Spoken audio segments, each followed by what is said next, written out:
This is the second part of the famous people who died in the month of May 2025. There have been deaths in different fields, from actors to singers and other public figures, making it a very tragic month for many fans. We will talk about these legends and salute them for their contributions. So let's get started. Number 1. Robert Shapiro. On May 24, 2025, the legal world lost a titan, Robert Shapiro, at 86, due to pancreatic cancer. Shapiro began his illustrious career as a lawyer in 1969, quickly becoming a go-to defense attorney for some of the biggest names in sports and entertainment.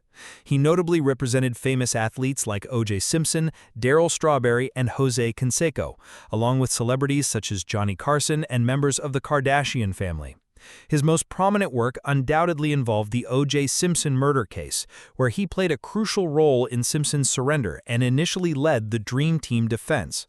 Though he later ceded the lead to Johnny Cochran, Shapiro's presence was undeniable. Following the Simpson trial, he shifted his practice to civil litigation, continuing to represent high-profile clients like Steve Wynn and Eva Longoria.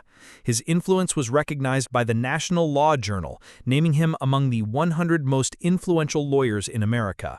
Number 2. Rick Derringer. Rick Derringer, the influential singer, guitarist, and producer, passed away on May 24, 2025, at the age of 77.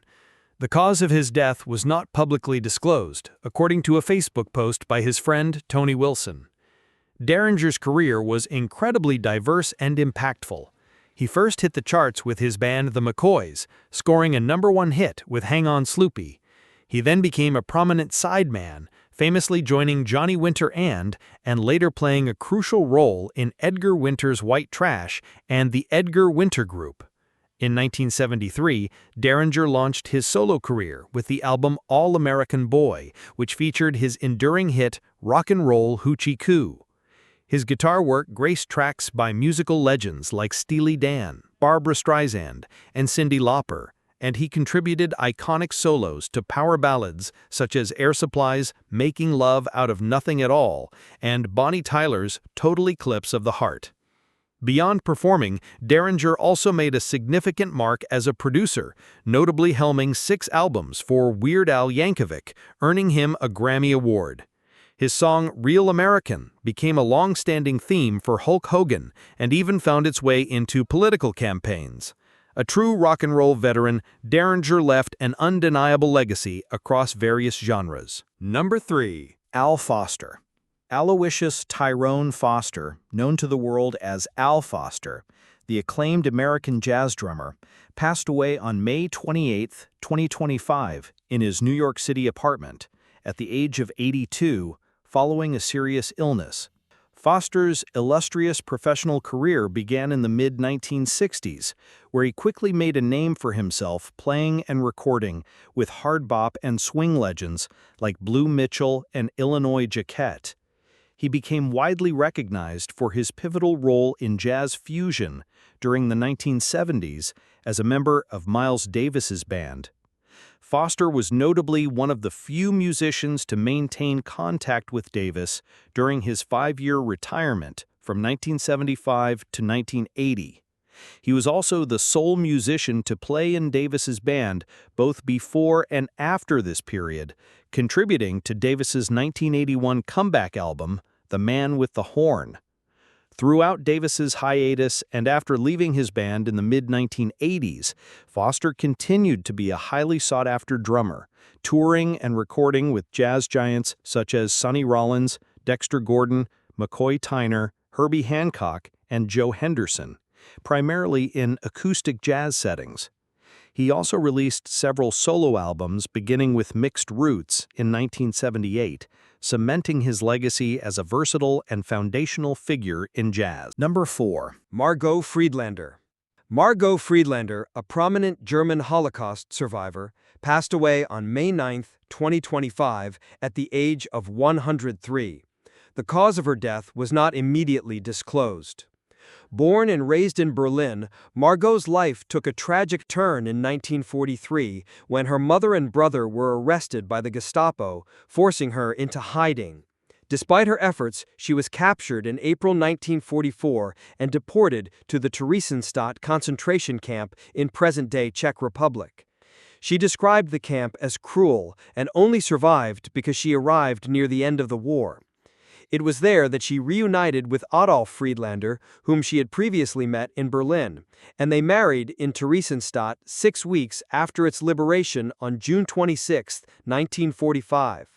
After spending a year in a displaced persons camp, Margot and Adolf emigrated to the United States in 1946.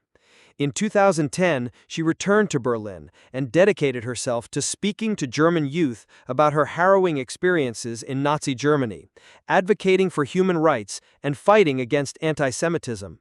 For her tireless efforts, she received numerous honors and awards, including the Federal Cross of Merit. Number 5. Robert Jarvik, the pioneering American scientist and entrepreneur known for his pivotal role in developing the Jarvik 7 artificial heart, passed away on May 26, 2025, in New York City at the age of 79. His wife, Marilyn Vos Savant, confirmed that the cause of death was complications from Parkinson's disease. Jarvik joined the University of Utah's Artificial Organs program in 1971, where he worked under his mentor, Willem Johan Kolff. Later in his career, Jarvik also became known for his appearances in commercials for Pfizer's cholesterol medication Lipitor. His legacy remains deeply embedded in the history of cardiac medicine. Number 6. Alan Yentob. The visionary former BBC executive and renowned television presenter passed away on May 24, 2025, at the age of 78, due to a rapid form of cancer. His family shared the news in a statement to the BBC. Yentob's remarkable career at the BBC began in 1968, where he quickly ascended through the ranks. He became a producer and director, notably creating the critically acclaimed documentary Cracked Actor about David Bowie for the Omnibus series. He then helped launch and edit the influential Arena documentary series. Yentob's leadership saw him become one of the youngest channel controllers in BBC history, first for BBC Two and later BBC One, commissioning popular shows like Have I Got News for You and Absolutely Fabulous. He rose to become BBC Television's overall director of programs, and later the BBC's creative director, overseeing output across all media. Beyond his executive roles, Yentob was also the recognizable face of the arts series Imagine, exploring diverse creative fields. His immense contributions shaped British television for decades. Number 8. Alf Clausen. Alf Clausen, the prolific and acclaimed composer best known for his iconic work on The Simpsons, passed away at his Los Angeles home on May 29, 2025, at the age of 84. His death followed a decade-long battle with progressive supranuclear palsy, or PSP. Clausen began his career as a musician before dedicating himself to composing for television. After years of diverse musical work, including commercial jingles and arranging, he found his stride as music director for Donnie and Marie and the Mary Tyler Moore Hour. He then became a prominent television composer, scoring beloved series like Moonlighting and Alf. However, it was his 27-year tenure with The Simpsons, starting in 1990, that cemented his legacy.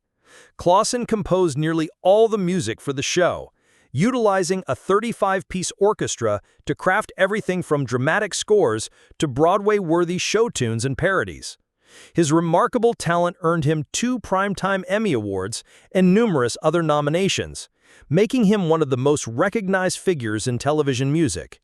Beyond The Simpsons, he also scored The Critic and produced several albums, including Christian music with his family and a jazz orchestra album. His contributions to television music were honored with the ASCAP Golden Note Award in 2011.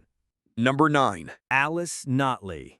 Alice Notley passed away on May 20, 2025, at the age of 79. The cause of her death has not been disclosed.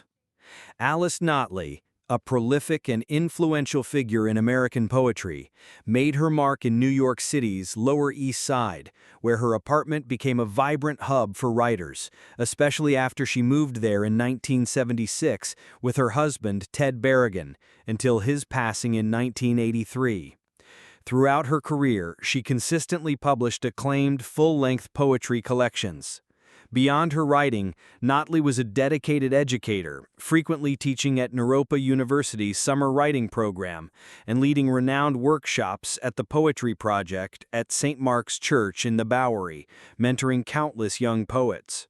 Her profound elegiac work following Berrigan's death, notably her collections Margaret and Dusty, Parts of a Wedding, and At Night the States, is among her most celebrated. Notley's unique voice and unwavering commitment to poetry deeply impacted the literary community. Number 10. Radusque V. Radusque V impressed the rugby world with his raw talent, then left it too soon. On the morning of May 8, 2025, Radusque died tragically at 29 years old after his car was hit by a train at a level crossing in Saix, Tarn, France. Born in Lutu, Naitasiri, Radusque dreamed of playing for the Fiji Sevens team from a young age. His dream became reality when coach Ben Ryan spotted him, selecting him for the 2015 Hong Kong Sevens. He played in 5 tournaments for Fiji, scoring 14 tries, before French top 14 side Stade Française signed him in July 2015. His professional career saw flashes of brilliance, including 2 tries against Benetton Treviso. However, it was also marred by controversy, with 2 lengthy suspensions for foul play and an arrest in 2017 for alleged assault, leading to his dismissal from Stade Française. Despite these challenges, Radusque's powerful presence on the field was undeniable, and his sudden passing leaves a void in the rugby community.